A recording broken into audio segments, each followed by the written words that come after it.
Episode 17 தேவும் ரதியும் Siddha அழுதுகிட்டே RK ஹாஸ்பிட்டலில் கொண்டு வந்து அட்மிட் பண்ணுறாங்க. டாக்டர் ஷரண்யா சொன்னாங்க, ரதி நீங்கள் வெளியே இருங்க, நான் செக் பண்ணுறேன் அப்படின்னு. இன்னொரு பக்கம் பார்த்தீங்கன்னா அர்ஜுன், மது, வினோத் எல்லாருமே ஓடி அங்கே வராங்க.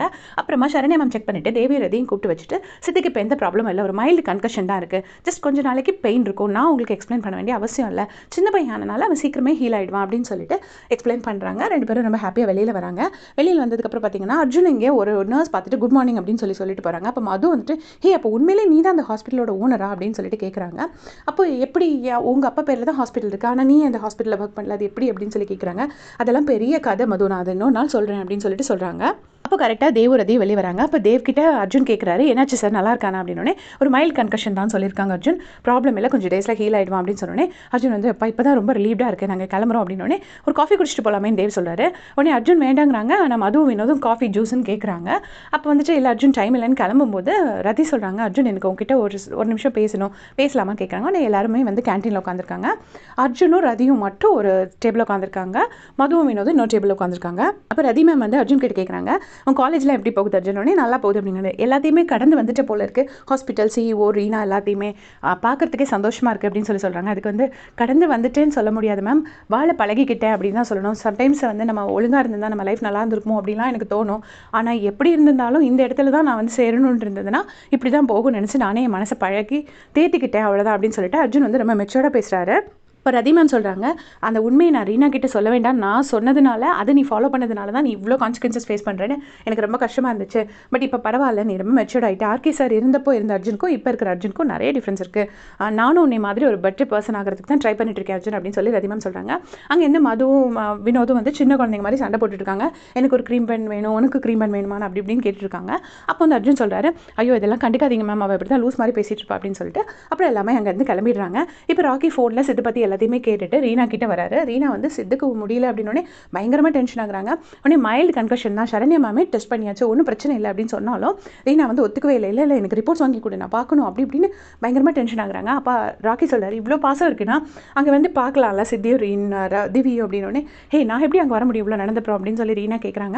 அதுக்கு வந்துட்டு ராக்கி சொல்கிறாரு, அப்படி நீ நினைக்காத, அவங்க ரெண்டு பேரும் என்ன தப்பு பண்ணாங்க, அவனுக்கு ரதி மேம் கிட்ட பேச வேண்டாம்னா அட்லீஸ்ட் நீ தேவ் கிட்ட பேசியாவது குழந்தைங்க எப்படி இருக்காங்கலாம் கேட்கலாம்ல அப்படின்னு சொன்னோன்னே, அதெல்லாம் இல்லை அப்படின்னு சொல்லி ரீனா மறுத்துடுறாங்க.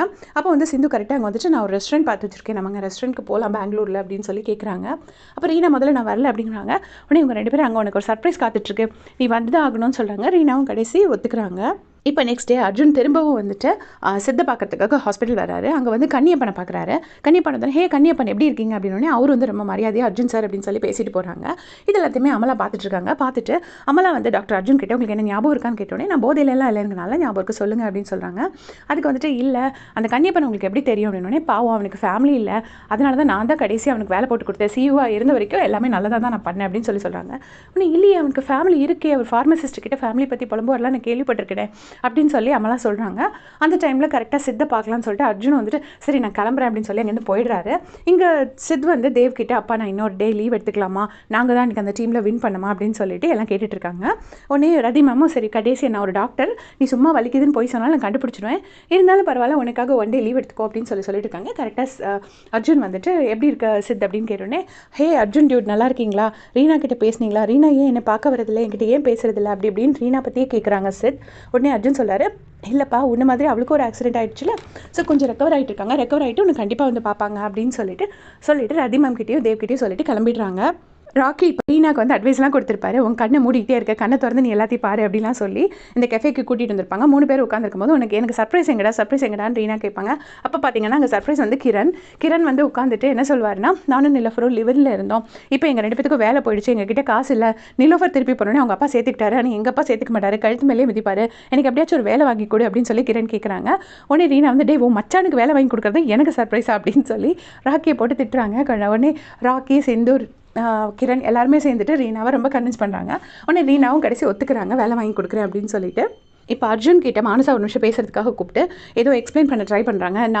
நான் வந்து இந்த ஹாஸ்பிட்டலில் ஓன் பண்ணணும்னு நினச்சேன், அவ்வளோதானே தவிர மற்றபடி பேஷண்ட்ஸ் வந்து நாசமாக போகணும்னு நான் என்றைக்குமே நினச்சதே கிடையாது.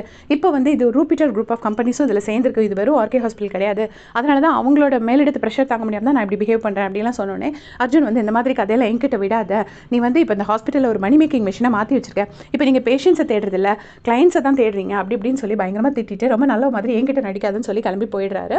இப்போ ரதிமா வீட்டில் எல்லாரும் வீட்டுக்கு வராங்க. வீட்டுக்கு வந்தோடனே ரதி மேம் ஆரத்தி எடுக்க போகிறப்போ தேவ் வந்து அதை வாங்கிட்டு நானே ஆரத்தி எடுக்கிறேன், நீங்கள் எல்லாரும் சந்தோஷமாக இருந்தால் தான் எனக்கு சந்தோஷமாக இருக்கும் அப்படின்னு சொல்கிறாரு. டாக்டர் அமலா வந்து டாக்டர் ராகவ் கூப்பிட்டு வச்சு இந்த மாதிரி கன்னியப்பனுக்கு வந்து ஃபேமிலி இருக்குது, சில்ட்ரன் இருக்காங்கன்னு நம்ம நினச்சிட்டு இருக்கோம்ல, ஆக்சுவலாக அது உண்மையில் போல இருக்கு, எல்லாருமே ஒரு வருஷத்துக்கு முன்னாடி ஒரு கார் ஆக்சிடென்ட்டில் இறந்து போயிருக்காங்க அப்படின்னு சொல்லிட்டு இருக்காங்க. இதை கேட்டு டாக்டர் ராகவ் ஷாக் ஆகுறாங்க. அதோட இந்த எபிசோட் முடிச்சிருக்காங்க. தேங்க்ஸ் ஃபார் வாட்சிங்.